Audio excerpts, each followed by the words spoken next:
Hi అండి, అందరికీ నమస్కారం. ఈరోజు నేను మనిషి పతనానికి కారణమయ్యే ఈర్ష్యాద్వేషాల గురించి తెలుసుకున్నాను, మీకు తెలియజేసే ప్రయత్నం చేస్తాను.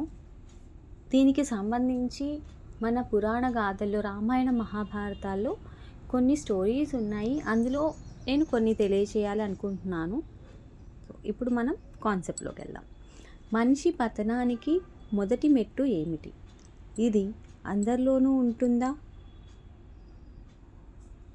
ఓ మనిషి, నీకు తెలుసా? ఇది ఈర్ష్య నుంచి, ద్వేషం నుంచి జన్మిస్తుంది. ద్వేషం నుంచి కలహాలు పుట్టుకొస్తాయి. కలహాల వల్ల మనసు భ్రమపడుతుంది. చివరికి మనిషే పతనం అవుతాడు.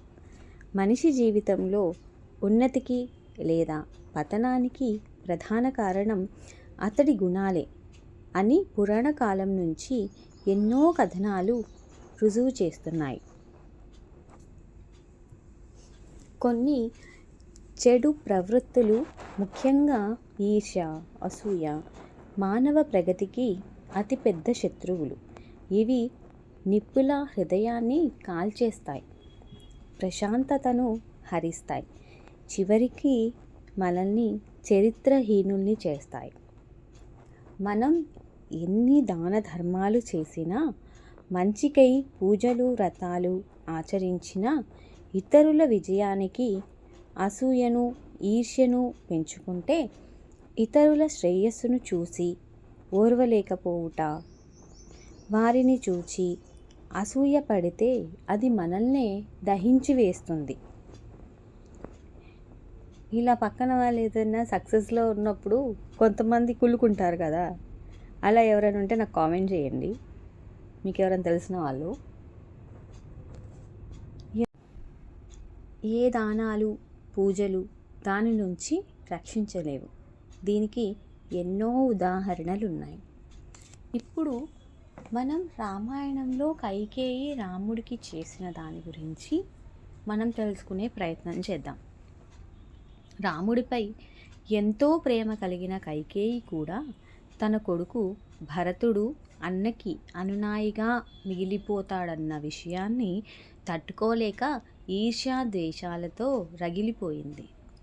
తానెప్పుడో గతంలో దశరథ మహారాజు దగ్గర పొందిన వరాలను ప్రయోగించి రాముణ్ణి అడవికి పంపించింది. సరే, ఇంత చేసినా భరతుడిని రాజుగా చూసుకోలేకపోయింది. తన కొడుకును ఎలాగైతే చూడకూడదు అని అనుకుందో అలాగే చూడక తప్పలేదు ఆ తల్లికి. అసూయతో అన్యాయంగా ప్రవర్తించిన తాను కోరుకున్న ఫలితాన్ని పొందలేకపోయింది కైకేయి. చివరికి ఎవరి కోసమైతే తాను అంత దారుణానికి ఒడిగట్టిందో ఆ కన్న కొడుకే మానసికంగా దూరమై భర్తను కోల్పోయి బాధపడింది. అందుకే ఈర్ష్యావ్యాధి శరీరస్య ధర్మనాశస్య కారిణి అన్నారు పెద్దలు. ఇందులో అక్షరదోషాలున్నా స్వరదోషాలున్నా మన్నించగలరు. మహాభారతంలో పాండవ పుత్రులను చూసి పసిప్రాయం నుంచి కళ్ళలో నిప్పులు పోసుకున్నారు కౌరవులు. యుధిష్ఠిరుడు రాజాసూయ యజ్ఞం నిర్వహించినప్పుడు పాండవుల వైభవాన్ని కళ్ళారా చూసిన దుర్యోధనుడు తీవ్రంగా అసూయ చెందాడు. పాండవుల ప్రతిభను, ధర్మాచరణను, విజయాన్ని తట్టుకోలేక వంచనకు పాల్పడ్డాడు దుర్యోధనుడు. అతడు చేసిన కుట్రలు, కుతంత్రాలు కురుక్షేత్ర యుద్ధానికి దారితీశాయి. చివరికి దుర్యోధనుడి అసూయ అతన్ని మాత్రమే కాదు, అతడి వంశం మొత్తాన్ని నాశనం చేసింది. ఇక శిశుపాలుడు తన జీవితం అంతా కృష్ణుని ద్వేషిస్తూ గడిపాడు. ఆయన గొప్పదనాన్ని చూసి సహించలేకపోయాడు. రాజాసూయ యజ్ఞంలో ఉన్నతమైన గౌరవాన్ని పొందుతున్న కృష్ణుణ్ణి దూషించి సుదర్శన చక్రానికి బలయ్యాడు శిశుపాలుడు. అసూయ ఎంత పెరిగితే అది అంతటి ముప్పు తెస్తుంది. అసూయ పాపస్య మూలం అన్నది ఋషి వాక్యం.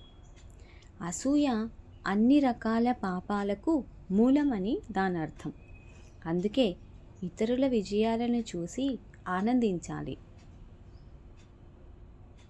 మనస్ఫూర్తిగా వారిని అభినందించాలి.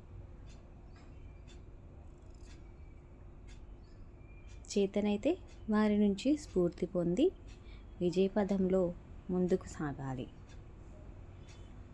సర్వేషాన్ శాంతిర్భవతు. లోకా సమస్త సుఖినో భవంతు. లోకా సమస్త సుఖినో భవంతు. లోకా సమస్త సుఖినో భవంతు. ఇందులో ఏమైనా అక్షర దోషాలున్నా స్వరదోషాలున్నా మన్నించండి.